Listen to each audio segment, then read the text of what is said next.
बिस्मिल्लाहिर्रहमानिर्रहीम। अस्सलाम वालेकुम स्टूडेंट्स। क्लास जो है 10th के लिए ये सेकंड वीडियो लेक्चर है। इसमें मैंने जैसा कि आपको बताया था कि जो एसिड और बेस के बारे में कॉन्सेप्ट्स हैं, उसमें पहला कंसेप्ट जो है वो आर्हेनियस कंसेप्ट है। आर्हेनियस कंसेप्ट में एसिड को और बेस को डिफ़ाइन किया गया और इसमें एसिड को अगर हम आर्हेनियस कंसेप्ट के मुताबिक डिफ़ाइन करें तो एसिड एक ऐसी स्पीशी है या सब्सटेंस है जो डिसोसिएट करता है H+ साइन इन इट्स एक्वस मीडियम, यानी एक्वस सॉल्यूशन के अंदर जब इसको आप रखते हैं तो वहाँ पे ये हाइड्रोजन आयंस को अगर डिसोसिएट करे तो वो आर्हेनियस कंसेप्ट के मुताबिक एसिड है। अब ये H+ साइन सिर्फ वही सब्सटेंस जो है वो कर सकते हैं, डिसोसिएट कर सकते हैं या उसको डोनेट कर सकते हैं जिनके पास हाइड्रोजन मौजूद हो कंपाउंड में। इसमें एक मिसाल के तौर पे AH है। ये एच कोई केमिकल कंपाउंड नहीं है, ये जस्ट एक एग्जांपल है जिसमें एसिड को रिप्रेजेंट किया गया है एक एब्रीवेशन के तौर पे। तो AH जो है अगर इसकी केमिकल इक्वेशन बनाएं, आयंस में कन्वर्जन इसकी देखें तो ये A के ऊपर नेगेटिव आयन आएगा और H पे पॉजिटिव आयन आएगा, यानी एसिड के अंदर से जो हाइड्रोजन होगा वो एज ए पॉजिटिव आयन उसमें से डोनेट हो जाएगा। इसी तरह से HCl को देखें तो इसमें भी एक हाइड्रोजन आयन बनेगा, एक Cl- आयन। एसिटिक एसिड को देखें तो इसमें से भी हाइड्रोजन आयन जो है वो डोनेट होगा। HCN हाइड्रोजन साइनाइड है, इसमें से H+ और Cn नेगेटिव आयन डोनेट होगा। जो H+ आयन है वो इसमें भी है, इसलिए ये भी एसिडिक नेचर रखता है। HCN जो है, Cn जो है ये साइनाइड, ये जो है एक केमिकल एलिमेंट है, इसके साथ हाइड्रोजन जो है वो अटैच है। उसके बाद HNO3 देखें, नाइट्रिक एसिड है इसका नाम, इसमें से भी एक हाइड्रोजन आयन रिलीज़ होता है एक्वस मीडियम में और नाइट्रेट आयन बनता है। H2SO4 को देखें तो यहाँ पे 2 आयन्स रिलीज़ होंगे क्योंकि H2 है, 2 एटम्स हैं यहाँ पे, इसलिए ये सल्फ्यूरिक एसिड है। इन सब के एसिड के नाम ज़रूर अपनी बुक पे लिख लें और ये इक्वेशंस भी आपने अपनी बुक पे इसी कंसेप्ट की ये लिखनी है, आपकी बुक के ऊपर ये लिखी होनी चाहिए सारी एग्जांपल्स। सल्फ्यूरिक एसिड जो है ये 2 हाइड्रोजन आयन डोनेट करेगा। इसी तरह H2CO3 कार्बोनिक एसिड है, नेम और फार्मूला के साथ सबके नाम लिखने हैं आपने।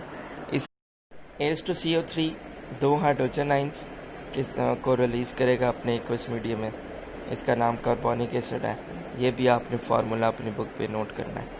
इसी तरह H3PO4 है, इसका नाम फास्फोरिक एसिड है, इसमें 3 एटम्स हैं हाइड्रोजन के, इसलिए 3 हाइड्रोजन आयन ये डिसोसिएट करेगा एक्वस मीडियम में।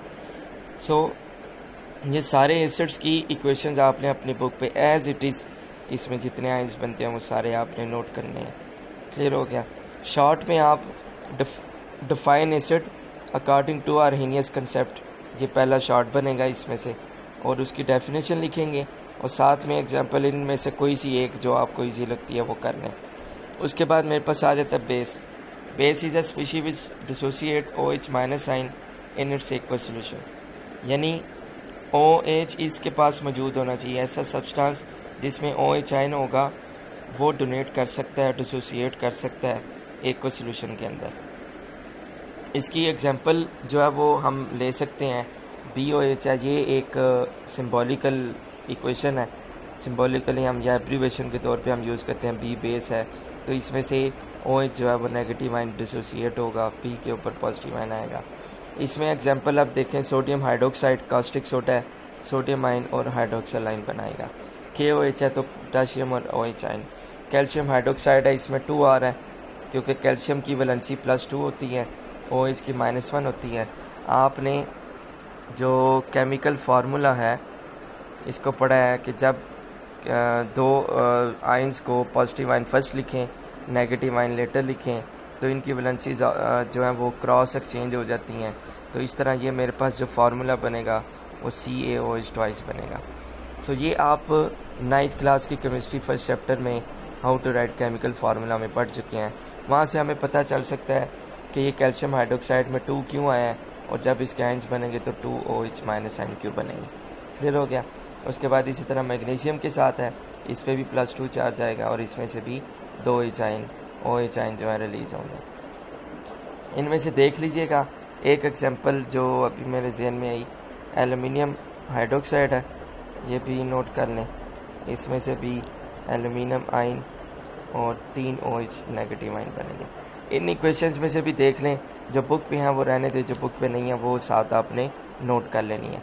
अब इस कंसेप्ट की कुछ लिमिटेशंस पे आ जाते हैं। पहले मैं इसकी स्टेटमेंट पढ़ूंगा कि क्योंकि मैंने ये अपनी राइटिंग में लिखा है, बुक से आप उसको कंफर्म कर सकते हैं। तो लिमिटेशन का मतलब होता है कि कुछ ऐसी लिमिट्स आ जाती हैं जो कि इस कंसेप्ट की को इस जिनके ऊपर ये कंसेप्ट अप्लाइकेबल नहीं होता। तो उसमें यह आ जाता है कि ये जो एसिड और बेस कंसेप्ट जो आर्हेनियस ने हमें दिया था, ये नॉन एक्वस मीडियम के लिए नहीं था दिया, ठीक है। इसने सिर्फ और सिर्फ जो कंसेप्ट दिया था वो एक्वस मीडियम के लिए दिया कि एक्वस मीडियम में डेफिनेशन में भी मैंने आपको जो रीड की उसमें भी यही था कि एक्वस सॉल्यूशन के अंदर इन्होंने आयंस को डिसोसिएट करना है। सो ये सिर्फ एक्वस मीडियम के लिए अप्लाइकेबल है और नॉन एक्वस मीडियम के लिए ये अप्लाइकेबल नहीं है। क्लियर हो गया। उसके बाद सेकंड जो लिमिटेशन ये है कि तमाम सब्सटेंसेस जिनके पास हाइड्रोजन आयन है और जिनके पास OH आयन है वो ही इस कंसेप्ट के अंदर आते हैं, यानी ये कंसेप्ट सिर्फ उन्हीं के लिए अप्लाइकेबल है। उन सब्सटेंसेस के बारे में आर्हेनियस ने हमें एक्सप्लेन नहीं किया कि जो कि एसिड के तौर पे भी ऐड करते हैं और बेस के तौर पे भी, लेकिन फिर भी उनके पास एबिलिटी नहीं है हाइड्रोजन आयन को डोनेट करने की या डिसोसिएट करने की सोल्यूशन में, और ना ही अमोनिया को। अमोनिया जो है वो बेस के तौर पे ऐड करता है और उसके पास OH आयन मौजूद नहीं है। इसी तरह CO2 एसिड के तौर पे ऐड करता है लेकिन उसके पास हाइड्रोजन आयन नहीं है। इन दोनों के पास एसिडिक नेचर होती है। आइंदा के लिए जब भी आपको लेक्चर नेक्स्ट जो है वो मिलेगा, उसमें हम ये इस कंसेप्ट में ये एक्सप्लेन करेंगे कि CO2 क्यों एसिड है और NH3 क्यों बेस है। ये नेक्स्ट जो कंसेप्ट है वो हमें बताएंगे। सो ये लिमिटेशंस है 2, ये शॉर्ट क्वेश्चंस हैं। इसको शॉर्ट क्वेश्चन आप यही बनाएंगे कि what are the limitations of Arrhenius concept, उसमें आप ये दोनों पॉइंट लिखेंगे।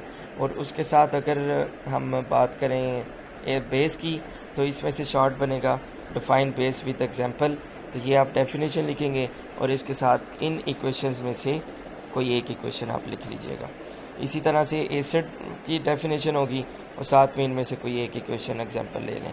लेकिन ये जो शॉर्ट है टोटल ये देख ले पहले कि इसमें एसिड एक शॉर्ट बन रहा है और उसकी डेफिनेशन, बेस की डेफिनेशन, उसके 2 ये शॉर्ट हो गए और लिमिटेशन 3 शॉर्ट आपने अपनी नोटबुक पे नोट करने हैं और इनको लर्न करना है। बुक से रिलेटेड जो आपने बुक के ऊपर मार्क करना है, डेफिनेशंस मार्क करें, लिमिटेशन के ऊपर आंसर जो क्वेश्चन है वो आप लिख लें और ये जो इक्वेशंस हैं वो आप बुक पे लिखेंगे, नोट कर लेंगे, ठीक है। तो नोटबुक के ऊपर ये जो शॉर्ट क्वेश्चन है ये लिखकर इनके आंसर आपने नोट करने हैं। तो नेक्स्ट लेक्चर जब भी आपको गूगल क्लासरूम में आएगा, वो जिस टॉपिक से रिलेटेड होगा उसी टॉपिक से रिलेटेड मैं आपको जो है एक्सप्लेन करूँगा। क्लियर हो गया। तो इसको अच्छे तरीके से आपने लर्न करना है और अपनी नोटबुक पे लिखना है। Thank you. अल्लाह हाफिज़।